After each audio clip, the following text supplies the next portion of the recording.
அனைவருக்கும் வணக்கம். தமிழ் கூடு யூடியூப் சேனல் உங்களை அன்போடு வரவேற்கிறது. சிலர் கவிதை எழுதுவாங்க, பாட்டு எழுதுவாங்க. தங்கிட்ட என்ன திறமை இருக்குதுன்னு தனக்கே தெரியாமல் சிலர் யாருடைய கவிதையையாவது பார்த்து எழுதுவாங்க. ஃபேஸ்புக்கில் பார்த்துட்டு சிலருடைய கவிதையை எடுத்து தன்னுடைய பேர் அதில் போட்டு தன்னோட கவிதை மாதிரியே காட்டிடுவாங்க. அதாவது படிக்காத ஒருத்தவங்க தன்னை படித்த மாதிரி காட்டிக்கிறது, தனக்கு தெரியாத ஒரு வேலையை தனக்கு தெரிஞ்ச மாதிரி காட்டிக்கிறது. இப்படி காட்டிக்கிறதுல நம்ம இந்த ஸ்டுடியோவில் வேணால் போய் ஃபோட்டோ எடுத்துக்கலாம். போலீஸ் ட்ரெஸ்ஸு, வக்கீல் ட்ரெஸ்ஸு, இந்த மாதிரி ஜட்ஜு ட்ரெஸ்ஸை கூட போட்டு நம்ம என்ன செஞ்சுக்கலாம், ஃபோட்டோ எடுத்து வச்சுக்கலாம். ஆனால் ஃபோட்டோ எடுத்ததுனால நாம் அவங்களாவே மாறிடுவோமா? மாற மாட்டோம் இல்லையா? அதாவது எனக்கு எல்லாம் தெரியும்னு சொல்லலாம், ஆனால் அது என்னவாயிரும், பலர் முன்னிலையில் அவமானப்பட வேண்டிய சூழ்நிலையில் கொண்டு போய் நம்மளை அது விட்டுரும். எனக்கு பாட தெரியும், எனக்கு ஆட தெரியும், எனக்கு கவிதை எழுத தெரியும், நானும் கவிஞர் தான், இப்படியெல்லாம் சொல்லிக்கிட்டு வேணால் என்ன செய்யலாம்,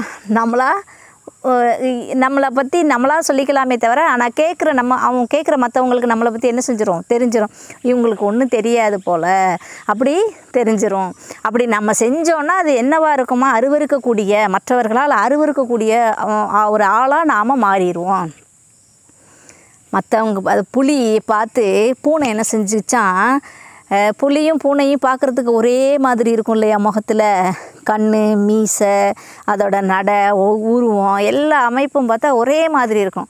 அது பூனை நினச்சிச்சான், நம்மக்கிட்ட ஒரே ஒரு குறை தான், இந்த புலிக்கிட்ட இருக்கிற மாதிரி நம்ம உடம்பு பூரா என்ன இல்லை, பேச்சஸ் இல்லை, அந்த அந்த அதுக்கிட்ட இருக்கிற அந்த ப்ரௌன் கலர் புள்ளி மட்டும்தான் நம்மக்கிட்ட இல்லை உடம்புல. அதனால் அந்த புள்ளி மட்டும் நமக்கு வந்துச்சுன்னா நாமளும் யார் தான், புலி தான் அப்படின்னு நினச்சிட்டு புலி என்ன செஞ்சு, இப்போ பூனை என்ன செஞ்சிச்சான், கரண்டி அடுப்பில் காய வச்சு தான் உடம்பு ஃபுல்லாக அந்த பேச்சஸ் போட்டுக்கிச்சான். என்னவா மாற, புலியாக மாறுறதுக்கு. அதுபோல் அது எவ்வளோ நகைச்சுவைக்குரியதாக இருக்கும்.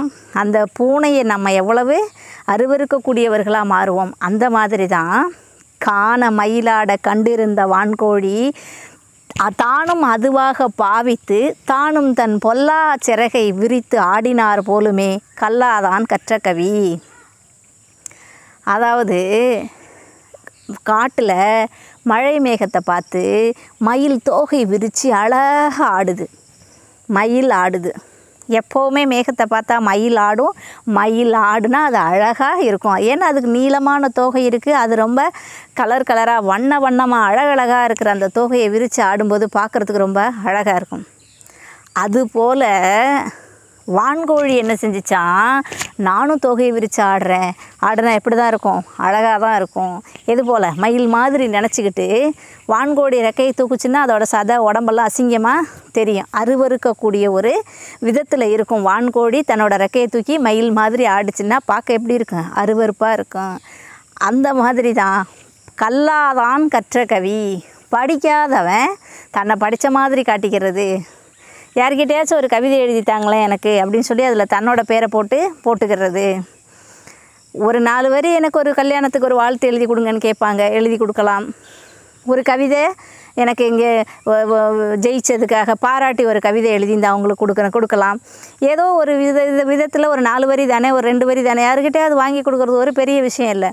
ஆனால் ஒரு கவிதையை யாருடைய கவிதையோ எடுத்து தன்னுடைய பேராக மாற்றுறது, யார்கிட்டையோ கொடுத்து ஒரு கவிதையை எழுதி தர சொல்லி வாங்கி தம் பேரில் போஸ்ட் பண்ணுறது, இந்த மாதிரி எல்லாம் செய்கிறது எப்படி இருக்குது, கல்லாதான் கற்ற கவி அப்படின்னா அறிவுறுக்கக்கூடியது. வான்கோழி எப்படி தன்னை மயிலாக நினச்சிக்கிட்டு நடனம் ஆடுதோ அதுபோல் தன்னை கற்றவனாக, நல்ல படித்தவனாக, கவி வல்லமை உடையவனாக தானே தன்னை நினச்சிட்டு என்னைக்காச்சும் ஒரு நாள் என்ன செஞ்சிடும், அவங்களுடைய இயலாமை, அவங்களுக்கு ஒன்றும் தெரியாதுங்கிறது ஊருக்கே தெரிஞ்சிடும். அது அருவருக்கக்கூடியதாகவும் மற்றவங்கள்ட்டேருந்து அவங்க மதிப்பை இழக்க செய்வதாகவும் ஆகிரும்.